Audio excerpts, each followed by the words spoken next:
जिसे देखकर देवता तक कांप उठते थे, जिसकी गर्जना से दिशाएं थर्रा जाती थीं। उसी ने ब्रह्मदेव से ऐसा वरदान मांगा कि क्षण भर को स्वयं ब्रह्मदेव भी मौन हो गए। मुझे ऐसी शक्ति दीजिए कि अपनी क्षुधा शांत करने के लिए पृथ्वी के सभी प्राणियों का एक ही श्वास में भक्षण कर सकूं। ये कहानी है उसी राक्षसी करकटी की जो आगे चलकर ब्रह्म ज्ञान को प्राप्त हुई। हिमालय की निर्जन बर्फीली चोटियों के पार उसका निवास था। उसका शरीर पर्वत सा विशाल, आंखें धधकते अंगारों जैसी, और उसकी एक गर्जना से दिशाएं कांप उठती। पर उसका असली आतंक उसका रूप नहीं, उसकी असीम भूख थी। वह जितना भी निगलती तृप्ति उससे उतनी ही दूर भागती, और भीतर का अथाह अंधकार उसे पागल किए देता था। अपनी उसी भयानक इच्छा को पूरा करने के लिए उसने घोर तपस्या की। वर्षों की कठोर साधना के बाद ब्रह्मदेव प्रकट हुए और बोले, वर मांगो करकट्टी। करकट्टी की आवाज में विनाश की गूंज थी।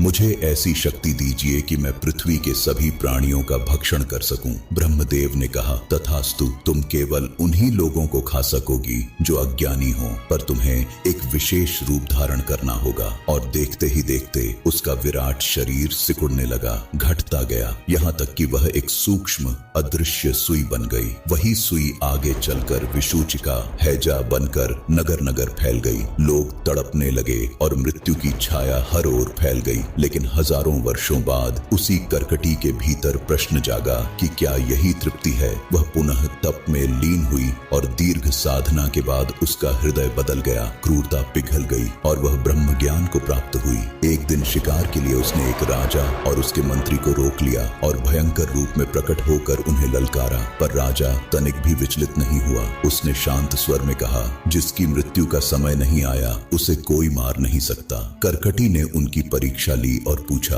वह कौन है जो अणु में भी है और अनंत ब्रह्मांड में भी? कौन चलता भी है और अचल भी है? प्रकाश क्या है और अंधकार क्या है? जीवित होकर भी मृत कौन है? राजा ने उत्तर दिया, वह परमात्मा है जो सूक्ष्म में भी है और विराट में भी। अज्ञान अंधकार है और ज्ञान प्रकाश, और जो आत्मा को नहीं जानता वह जीवित होकर भी मृत समान है। उन उत्तरों ने करकटी के भीतर की अंतिम अंधकार रेखा भी मिटा दी। उसने अपना भयंकर रूप त्याग दिया, रोग से मुक्ति का मंत्र दिया और संयम का मार्ग चुन लिया। जो कभी पृथ्वी को निगल जाना चाहती थी वही अंततः ज्ञान के आगे नतमस्तक हो गई। ऐसे ही वीडियो देखने के लिए मेरे साथ बने रहिए। हर हर महादेव।